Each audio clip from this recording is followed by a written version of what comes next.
Hi there. Listen, today I want to save you some heartache. I want to save you some pain and grief by sharing some of the 10 of the mistakes I've seen Black women make before moving abroad or when they're choosing to move abroad, as they plan their move abroad. 10 of the common mistakes I've seen Black women make when moving abroad. You ready? All right, let's get started. Now, by the way, I've made my share of mistakes too, so I am by no means creating this list and sharing this list to imply that I haven't made my share of mistakes. But hopefully, I can help you not make these mistakes. So hopefully, I can help you avoid these mistakes and not repeat our mistakes. But before I do that, let me introduce myself. I'm Marcia Hylton. Sorry, I thought my button was came open. I'm Marcia Hylton. I'm a digital nomad. I've been a digital nomad off and on since about late 2015, early 2016. I'm also an Air Force veteran and a former corporate marketing strategist, and also a former marketing agency owner, and on and on. At this point, we've all held a few jobs, right? And done a few things. I'm currently a certified coach, life coach, but now I use that in my experience and my expertise to help other Black women plan and fund their international relocation, specifically by selling their belongings and also by monetizing their existing skills. This enables them to become digital nomads. And so that's my goal, to help as many Black women as possible move into the expat life and become digital nomads and fund their expat life. But that's a discussion for a whole other day. Can go into a lot of information with that. Before we get started, though, do me a favor and click subscribe. Not only will you have access to my channel and my videos and my shorts and when I go live, but you also let YouTube know that this is the type of content you want to see more of. So wouldn't that be helpful?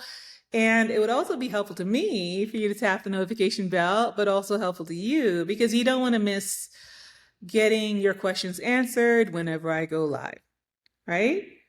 So, okay, let's discuss the 10 common mistakes I've seen Black women make as they move into expat life, as they plan and roll out their plans into expat life. And these are in no particular order. I named the numbers, but it's just because I want to keep track of my list. Bear with me if I glance over here. Let me open that back up because it locked on me. Yeah. To go through my list, I'll try to sit it up here so I don't have to look too far. But the first one I jotted down was, strictly choosing feelings over numbers. And, coming from going back to my jobs, the thing I studied in college was computer science. And so I was a computer programmer, analyst, engineer early on. And I'm big on numbers and logic and reason and all that. But so it comes naturally to me to go to the numbers first, but a lot of people go to the feelings first when they're choosing their new home country. Listen, don't get caught up in other people's passion. People do the Instagrammable pictures and they're wearing the colors and it's beautiful and it probably is an amazing experience, especially when that's a vacation. But when you're talking about moving abroad, you're talking about making somewhere your home. So choosing based on feelings and Instagrammable locations and all that, well, that can get in the way of you getting your needs met, like true needs. And one of the things that happens is when we get excited, because I love travel, I'm passionate about travel. I think travel is life. That is how I feel about travel. So I understand the endorphin rush, the excitement around travel. But when you're choosing a new home country, you have to keep in mind there are needs you have day to day that, and I say need, I don't mean just want or preferences, like needs that we take for granted because it's sort of automatic now. They're taken care of and we don't even think about them. We just go through our days and the needs are met. It could be healthcare needs, it could be personal, interpersonal needs, it could be a lot of things. But you need to figure out what your needs are before you choose a new home country. Like, what are your needs?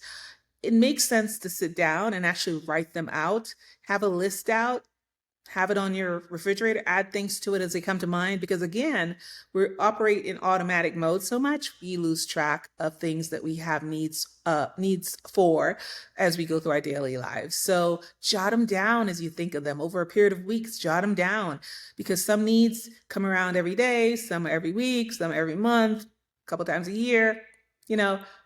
You decide. And some needs are emotional needs. So I don't just mean, the absolutes like eating and going to the restroom. I mean, like things that are even feed your emotional well-being.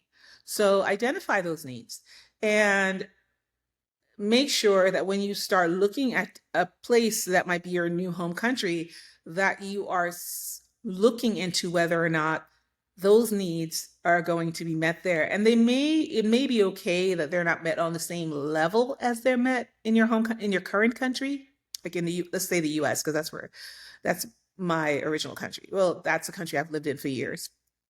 It's fine if they're not met on that level. Depending on the need, you may be able to say, okay, it's met, at home, it's met at a 10, here it's met at a 9 or 8. I can live with that. But there's some needs where you're going to absolutely need to keep that at a 10, right? So make sure you identify your needs and make sure the home country you choose, your new home country, can meet those needs for you, or you can get your needs met in some way or another in your new home country.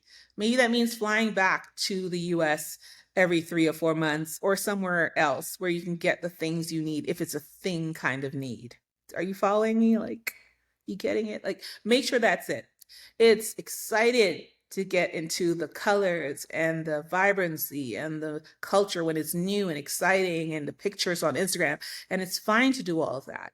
I'm just saying that one of the big mistakes I've seen Black women make when moving abroad is just getting caught up in the passion, in the other people's excitement, other people's photos and videos, and not really identifying what their individual needs are. Maybe your need is peace and quiet.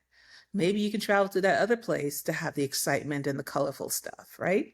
Maybe your need is foods that are not too hot and spicy. You can travel to the other places and get the other kinds of stuff. I don't know, but make sure you're thinking about that. And that's just number one. By the way, I'm gonna refer to some links I have in the description for this video, because they're resources that are going to support what I'm sharing with you here. One of them I might repeatedly mention is a link to my blogs, and a resource that's within the bottom part of my blogs that's about 25 research resource links for you to do all these comparisons, and including the different things I talk about here in the 10 mistakes. And you can go and do research, city comparisons, country comparisons, healthcare comparisons, all of that in this resources list. If I were you, I would highlight, copy, paste all those links and keep them as a reference to repeatedly revisit as you're doing your research and planning your move abroad. All right. Okay. So that's number one. I know that was long. Some of them will be shorter. Number one is strictly choosing feelings over numbers. And maybe you don't even realize you're doing that, but just get a little sober about your decision and be careful that it's not just the excitement of being in this new place that's different. All right. Number two is the second mistake I've seen a lot of Black women make when going abroad, when moving abroad, when doing an international move, is refusing to let go of the past. Now, I know people approach these different ways, but the most common thing that happens is that people are sure that, and I'm not talking about going to visit or go on a sabbatical where you're traveling for 3 months, 6 months. I'm talking about you saying, I am going abroad and I don't know when I'll come back. I don't really plan to come back, or I may come back, but it's not certain. Listen, if you're going to be gone more than a year, and you know you're going to be gone more than even 9 months, make sure you're not making this mistake of refusing to let go of the past and keeping all your stuff, your house, your car, your belongings in storage, and then paying all that money, whether it's taxes on real estate. Listen, I live in El Paso, Texas. Well, that's where my house is. I'm currently a resident of Mexico City. I am actually in El Paso, Texas right now because I came back here to sell my house. Got a couple of offers going on right now, trying to sort through them. Listen, I'm trying to get that done. I've already, months ago, I sold my belongings. I went to Mexico City. I came back. I went abroad again, came back. My belongings are gone. My plates are gone. My cutlery is gone. my my furniture is gone. My car is gone. Like it's all gone. It's just the house. And I'm wrapping that up as soon as it allows me to. So refusing to let go of all your stuff, all the clothing and the fancy purses. Listen, I had them. And the shoes. Listen, I couldn't count the number of pairs of shoes I had. I was ashamed. I had too many things, and it's just me. So it's not like I have the excuse of a bunch of other people here. I had so much stuff, but got rid of all the stuff. But people have refused to let go of the past. And I'm not saying you can't keep the important things. I have important things, sentimental value, some things that I'm going to keep, and I still have some things I need to let go of that are stored in one of the bedrooms. But holding on to everything, not doing the work of going through the things and deciding starting with the things you want or need the least. It can be pretty tough to let go of your stuff, but just starting with things you need and want the least and going from there. Donating some things. Refusing to let go means you're paying that mortgage, or if you don't have a mortgage, or if you're renting, I don't know what your situation is, or you're paying that tax. My taxes here, I won't even tell you how high they are. They are ridiculous. All right. And you're paying for maintenance. You're paying utilities. You're paying for the things in storage. In storage, you know the number of people I've seen on YouTube videos who mention going away, coming back a year later, 2 years later, and finding out that they don't even connect with the things they had anymore. They don't want them. They forgot they had the majority of those things, like what individual items they had. And yet they were paying for storage every month. Money they could be using or saving or investing is going into this. Make the commitment to your decision, sell the things, and move forward. So number 2 mistake I've seen a lot of Black women make when moving abroad is refusing to let go of the past. It's time to move on, right? It's just time to move on. There's emotional weight, there's the expense, all that you're carrying with you into your new home country. Don't do it. And sometimes unloading the past can be really liberating and part of your new adventure. Embrace the new adventure. So I have, by the way, another link in the description, and that one's going to be about planning your own estate sale or yard sale, a garage sale. Listen, you start using terms like garage sale and yard sale, people are going to show up expecting $1 and $5 items. And I didn't have a lot of $1 and $5 items. I spent good money on my stuff.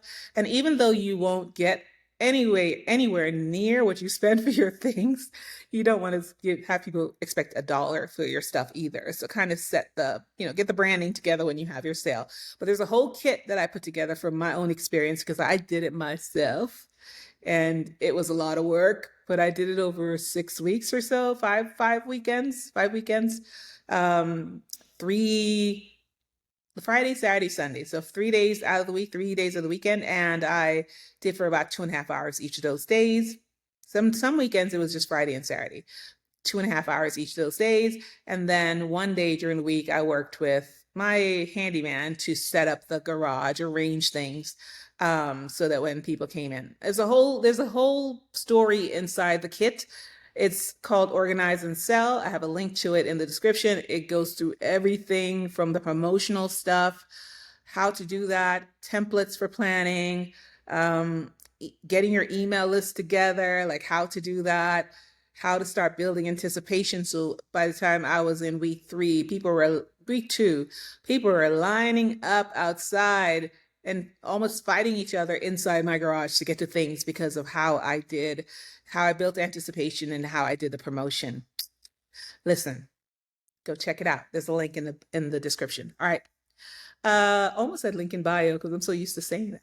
The third mistake, these are not in any particular order. The third mistake I've seen Black women make a lot when planning their move abroad or going abroad is not having the real talks with themselves about the real costs of being in their new home country, the real cost of that new home country. And sometimes that means the real cost is substantially less than their current country, or it means that it is more than their current country. But not really having a real talk with themselves about that, because one of the things about that is the cost of living may be less in a country, but also the standard of living might be less. So what you're getting excited about that costs you $800 a month in room and board or rental might also be a place that you don't really feel comfortable living in. It might not be an apartment that makes you feel comfortable. You have to decide. I'm not saying you can't do that. I'm saying have a real talk with yourself about that. And then there are other places where that $800 a month for an apartment is going to be spectacular, but you won't know that if you don't really do the numbers. Back to the numbers, right? That link with the resources, go check it out. Cost of living comparisons.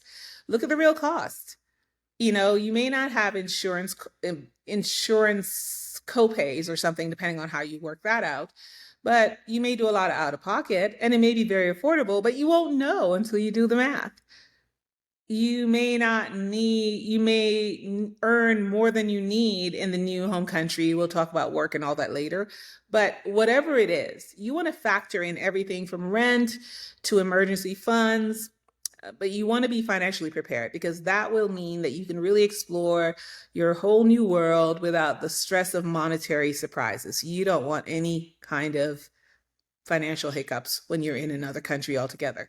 So you want to budget comprehensively for your new life abroad. You want to sit down, go through the cost of living comparison tools that if you go to that link with the resources, you'll find about three different tools. I recommend using all three tools because they all use different formulas, different algorithms, and they all pull data a little differently. And somewhere in there is the truth, right? So your goal is to find out what's best for you, figure it out by city, by country, and explore countries you haven't even thought about or cities you haven't even thought about. Just like everywhere else, cost of living is going to differ from one region of a country to the other, one city to another. So do that kind of comparison as well, but go into it with your eyes wide open and do have a real talk with yourself about cost of living, right? The fourth mistake I see a lot of Black women make when moving abroad is just forgetting the whole health is wealth thing. Health is wealth. You don't want to forget that because you're in a new country and you're excited and your endorphins are just sparking and you're feeling, too happy, so high on life that you forget, not just in the choices you make when you're overseas, but also making sure you have some sort of comprehensive health insurance. Sometimes when people are younger, and I've seen this a lot, they think, I don't have to worry about it. I'm healthy. I don't have any illnesses. I'll just go abroad. That's a big risk because it's not just illnesses. It could be accidents, catastrophic accidents. You don't want to be in a bad situation and not be able to go to the better healthcare provider in that country or the best they have to offer. You don't want to be in that situation. And also their illnesses, all of our bodies are flawed. Even those who are doing the best, following all the right rules for keeping themselves as healthy as possible. You want to be prepared because illness can hit you at any time. Being young does not exempt you from illness hitting you. A lot of kids get sick. A lot of young adults get sick. Just make sure that you are paying attention to what you consume, where you go, what you do, and also have the insurance to back that up. Illnesses happen. There are things you haven't been exposed to in your home country that you might be exposed to elsewhere that is new to your system and could make you ill. Whatever it is, none of this is intended to scare you. It's about being a grown-up, right? It's about wearing our big girl panties. It's about making sure we're being responsible for ourselves. And if you have children, then being responsible for them too. So just important stuff, right? All right. And also just the peace of mind you get from knowing that you've thought through that and you've planned for that. Go have fun, but have that together. Okay, the fifth mistake I've seen a lot of Black women make when moving abroad is not doing the legal check-in, like not looking at the legalities around it. People going overstaying visas in places, not knowing the rules and the consequences of doing that because they see people online talking about doing that in these Facebook groups. People brag about that. Listen, the ones who got in trouble for it are not on there bragging about it. There are ways for you to stay in the country. There are ways for you to get the visas you need. It's just like everywhere else. It's like in the US, there are rules and there are regulations. It's to protect that country. protect their people. They have those rules in place for a reason, and to protect you. Just go ahead and do what they ask you to do. Look at their website, that country's website. Maybe go to the US State Department website, because that's going to be some good information too, and look at what's required. Look at the legal requirements for you being there. Look at the visa requirements. Look at the requirements around your passport. Some countries will say you can't have an exit date that's with fewer than 6 months left on your passport or something, 3 months left on your passport, US passport. Make sure you're looking into that and just jotting those notes down. I would put it in my little passport folder or my passport cover. I tuck things like that in there. I put it on my calendar on my phone so that I'm getting little alerts when it's time for something to happen, like 2 months out from the passport. 8 months before my passport expires. That way I always have 6 months on it. I will go ahead and be notified of that so I can do whatever I need to do to make sure I am always on top of this. But you can take steps, be a big girl, take the steps you need to do the legal check-in to make sure that you are going to be cool. Everything's going to be good. Smooth transition into your new space, not dealing with any legal drama. Who wants that in somebody else's country, especially? It's bad enough in our country. You don't want to do it somewhere else. All right. Number 6 of the items, the mistakes I see a lot of Black women make when moving abroad, again, in no particular order, is ignoring the importance of being tax smart. I am not a financial advisor. I am not a tax advisor, but these are things I've read. These are things I've experienced. These are the things I look at. That's the more accurate statement. These are things I look at. You may want to sit down with a tax advisor depending on your situation, your financial advisor, depending on your situation. But one of the things that come to mind for me as a digital nomad is earnings. Like there are tax agreements between some countries. The US has tax agreements with some countries.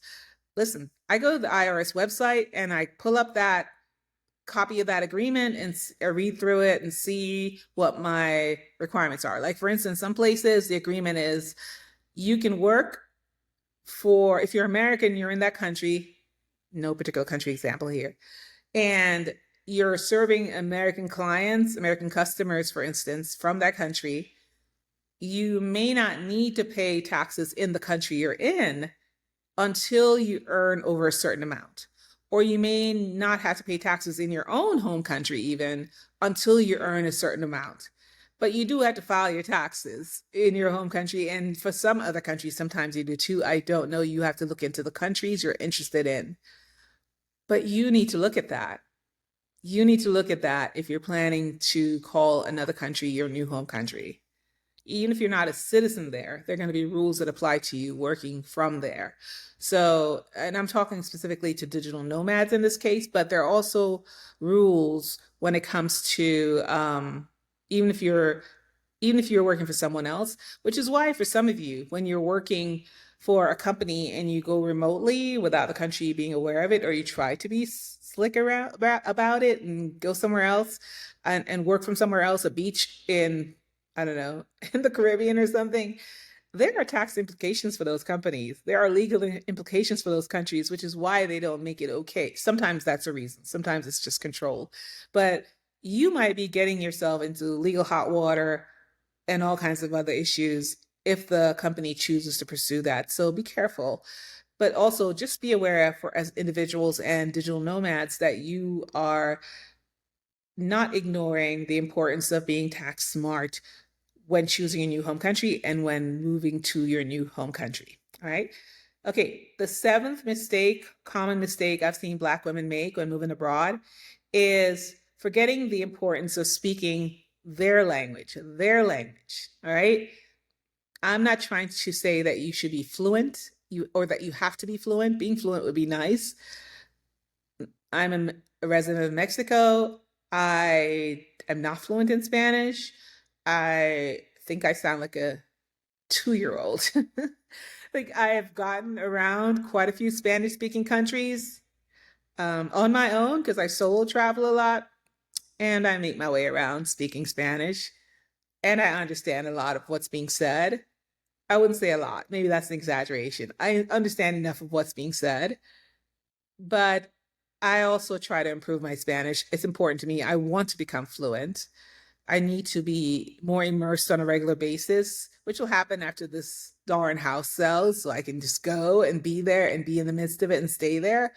Because after I've been in a Spanish speaking country for like 2 or 3 weeks, I do see my brain starting to switch just as a first response to Spanish instead of English. It starts to happen. I did study Spanish for 4 years. There is Spanish in the back of my brain. It does start coming out a little bit more the longer I'm immersed in the environment. So that's what I mean. So forgetting the importance of speaking their language is number 7 in terms of mistakes I see people make. It wouldn't hurt you to learn the local language. And I don't mean that you have to master it, but at least start with the basics. Start with the basics. But communication is more than just the words. It's also how people communicate and what that means to people. So beyond the basic communication, you want to be able to make genuine connections with other people, with people in that country, and just making the effort sometimes opens up that door in your new community, and it shows people that you respect their culture, and just the small efforts will have a huge impact on your social integration in that country. All right. The 8th mistake I see a lot of Black women make when moving abroad, when becoming expats, is not maintaining connections, not having a plan for how to maintain connections and how to also form new connections. And for me, that's gotten really easy because I've solo traveled so much the last 10-ish years, off and on. I just go places and this feels automatic now. Now, believe it or not, I used to be really shy. And I go into a movie by myself, going out to eat by myself, going anywhere by myself was terrifying. Now it's like nothing. I just do it. I love it. I prefer it most of the time, honestly. It's sad. It's bad because people will be like, "Oh, let me come here with you," and I'm like, And I am an introvert, and by introvert, I do not mean shy or socially anxious. I did used to be shy. I'm not anymore. Those are different things. A lot of people slap that introvert label on because they prefer that over saying they're shy, admitting they're shy or have social anxiety. Introverts aren't scared of being around people unless they're shy. And they're extroverts who can be shy, so they're scared of being around people. Those two things have nothing to do with each other. Introversion is just how your energy, I don't know, where your energy comes from. As I love going out and being around people, and I'm an introvert. But the difference is I get worn down from that experience. And then I can go home and spend lots and lots of weeks if I want to on my own and be fine, because being on my own energizes me.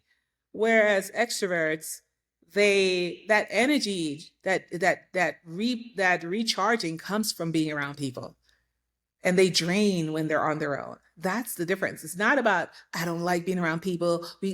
All the memes, introverts lock themselves in the room and never go out. That's not what introversion is. That's something else. Okay. And you can be introverted and have that something else. So I'm not saying you can't be introverted as well. You can be extroverted and have those something else too. So they have nothing to do with each other.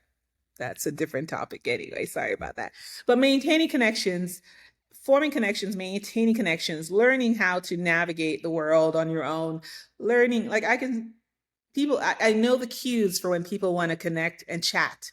And so it's not hard for me to end up having these chats with people when I'm out and about, but I don't push that on anyone. You just kind of learn the cues after you've done it for a minute.